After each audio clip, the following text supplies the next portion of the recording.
Okay. Hello. How are you guys doing today? Hope you're all doing pretty well. I'm having a day. I skipped all of my classes and had to go to a doctor's appointment, so that's how my day went.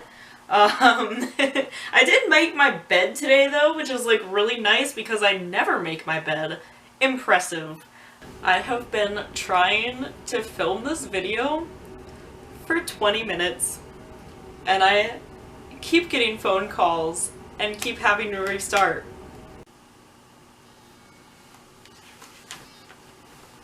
Hello? Hello? The preacher. Oh my god. Hello? Hi, baby. Okay. Third time's a charm. Let's do this, bitch. Jesus Christ. Please, nobody call me. For God's sake. Alright. Anyways, today I'm going to be reading one of my fics called When They Try to Take Us Down. It is 2,201 words. There are homophobic slurs, hate speech, and mentions of anxiety in this fic, so please be careful, read with your discretion. The summary is, Phil doesn't like when hate preachers come to campus. They make him nervous and uncomfortable, but this time, Dan is there to help him through it in an unexpected yet pleasant way. There is an angry aura surrounding campus in the form of ignorant slurs and angry responses. This only happens on the occasion, but it makes Phil nervous each time, a pit in his stomach and his throat closing up as he tries to walk as fast as possible past the angry crowd. There was a man, dressed in preacher's clothes, and holding a sign with a list of the types of people who are going to go to hell. Phil didn't have to look to know that homosexuals and masturbators and adulterers were on the list. He swallowed and ducked his head, trying to move as fast as he could. Dan was ahead of him, probably shaking his head and scoffing as he does every time they pass by a preacher like this. Sometimes Phil thinks he's more upset about this kind of thing than Phil is, despite being the heterosexual one in their friendship, just by the way he wasn't afraid to shout his opinions right back. The preacher, who apparently was named Brother Jeb, according to the crowd, started screaming at two girls who walked past wearing shorts. He was saying that they were sluts and yelling god-awful things that nobody should have to hear just by wearing what they wanted to wear. Phil felt nauseous and he froze in place, his stomach doing a weird lurch. He didn't want to walk in front of him. He didn't want to hear what the preacher would say about him, a gay male who most likely looks so soft and therefore gay. He thought he'd gotten away from those taunts when he left high school, but there he was, awaiting the familiar slurs from someone much older than him. Phil? A voice said in front of him. Phil focused back onto the presence of his friend Dan, who was staring at him with the slightly furrowed brows and concern in his gaze. You alright there? Phil shrugged and cast a weary glance back towards Brother Jeb. I'm good, he mumbled, fidgeting with the straps of his backpack. I'm just gay and uncomfortable. Biggest mood of 2017. Dan huffed out a laugh and shook his head fondly. You have nothing to worry about. Brother Jeb is all talk and no action. He reached out and grabbed Phil's hand, squeezing it gently. Let's go, yeah?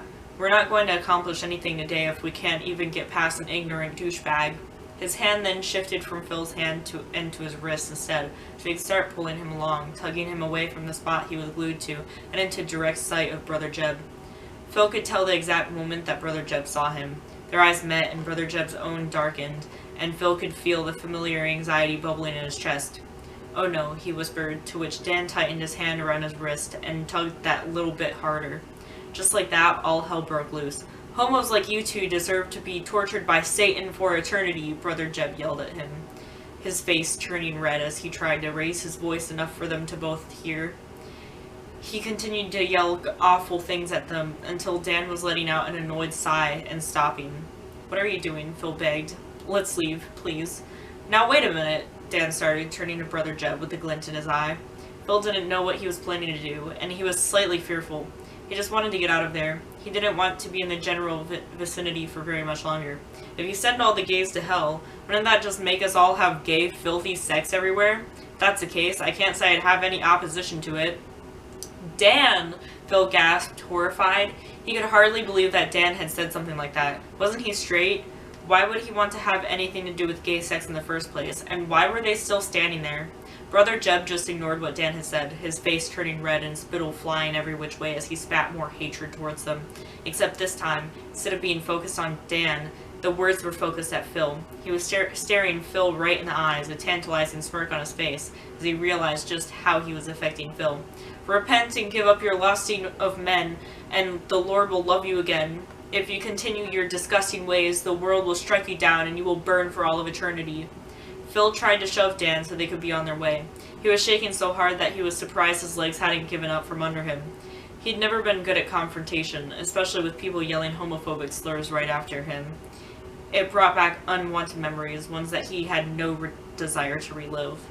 Phil was horrified that Dan wouldn't just leave it alone so they could enjoy the rest of their afternoon in blissful solidarity, by themselves, without people telling Phil he was going to hell. Instead of backing off, Dan launched himself at the dude, letting go of Phil's wrist to stalk over to Brother Jeb with his chest puffed out and his hands clenched into fists at his side.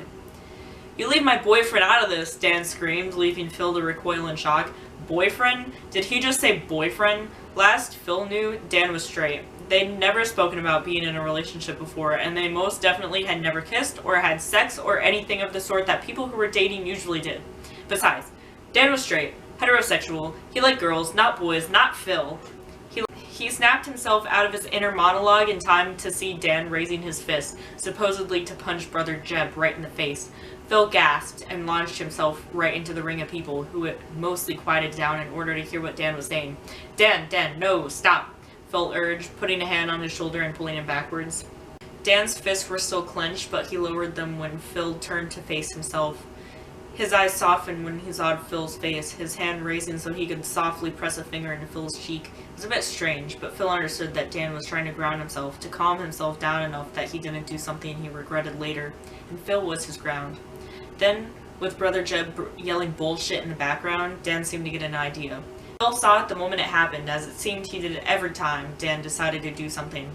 He didn't know whether it would be something good or something bad, because it was always a mix with Dan, till he was speaking. "Kiss me," Dan commanded quietly, his lips barely moving so nobody except Phil would be able to tell that he'd spoken. Phil didn't hide the way he gaped at him. He could feel the blood rushing to his cheeks, making his face an ugly red color that crept down his neck and under the collar of his shirt. His heart was pounding in his chest, so loud that he could hear it in his ears. His thoughts were running a mile per minute, because his best friend, who may have had a slight crush on for the past, well, forever, was telling Phil to kiss him. What? Phil exclaimed, recoiling like he'd been shocked. Dan looked amused, but there was something like nervousness swirling in those dark brown eyes. Dan, who was usually so sure of himself, seemed so small in comparison to how he normally was. "But you're straight." "It's just a kiss, Phil. Friends kiss platonically all the time," Dan sighed dramatically, although there was a bright blush on his cheeks now that they were having an in-depth conversation about actually kissing each other. "It's not like I'm asking you to have kinky bum sex with me." Phil choked at the words and tried to slow down his breathing enough to think rationally. It was hard, though, especially when Dan was proposing a kiss, while also speaking about kinky bum sex. Yes, Phil needed to calm himself down right then before he got a bit too excited. Instead, he thought about the pros and cons. Some good things. He would be able to kiss Dan. He could hold Dan in his arms. He would finally stand up for himself. Bad things, well, Dan was straight, and Phil would have to live with the knowledge of what Dan tasted like for the rest of his life without being able to act on those feelings once more. But then again, did Phil really want to go his entire life without knowing how it felt to kiss Dan Howell, his best friend who made girls weak at the knees with one swipe of his tongue? Phil found himself nodding his head without much more thought. Apparently that was enough for him to accept the proposition. Dan was grinning then, a full, wide grin that shouldn't have been so bright considering their current situation. It did weird things to Phil's stomach, to see such a smile, one that crinkled Dan's eyes and made the dimple in his cheek cave in, one that made the brown in Dan's irises look so much brighter, that made his entire face light up. Phil lost his breath, and then Dan was leaning in. He didn't know what to expect. The surprise of his first kiss with Dan nearly knocked him off his feet. Everything went silent around them, and Phil didn't know if it was because the crowd had dispersed, or if he could only focus on Dan's lips. Dan's lips, which were oh so soft and tasted like the strawberries he'd eaten for lunch. For a moment, Phil was frozen. He didn't know what to do with his hands or his lips. And then Dan was parting his lips, urging Phil to do something, and he was kissing back just as gently, trying to savor the moment. His hands fluttered at Dan's sides before resting on his hips, pulling him closer, and he realized with complete and utter disbelief that Dan had rested his palms on his cheeks, effectively keeping Phil's lips glued to his own. It was like kissing his best friend. It was like kissing his crush. It was like kissing the person he had been in love with for years. Phil's heart ached, and he never wanted this to end. Eventually it had to. They pulled away when they were gasping for breath, when Dan's cheeks were as pink as the peonies they'd passed on the way to class this morning, when the crowd around them started to let out loud cheers and hollows. Dan was still holding his face in his hands, so soft and delicate, and Phil ducked his head because he couldn't help the smile on his face. He giggled a bit, unable to contain the ecstasy inside of his chest, and Dan was just staring at him with bitten red lips and that beautiful blush on his cheeks. Phil didn't know what it meant. Did Dan like it? He couldn't keep his hopes up, and Dan was always much quicker to recover than he was, because after a few moments, he shook himself out of whatever emotion he was feeling and turned to look Brother Jeb right in the eye. "See you in hell," Dan sneered, and then he was linking his fingers with Phil's, leading them away from the still cheering crowd. Dan's hand was warm in his own, and Phil felt a bit faint with it.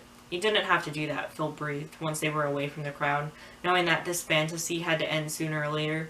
He untangled their fingers, because that's what he knew he had to do. Dan was straight. He couldn't kid himself and get more attached than he already was. Dan scoffed. "Yes, I did," he replied. His voice was filled with such warmth and fondness that it made Phil's chest hurt.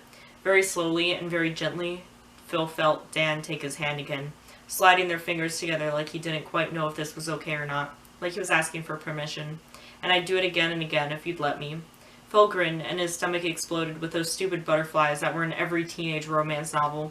He glanced over at Dan to find him smiling stupidly, softly at him, his dimple making that familiar crater in his cheek.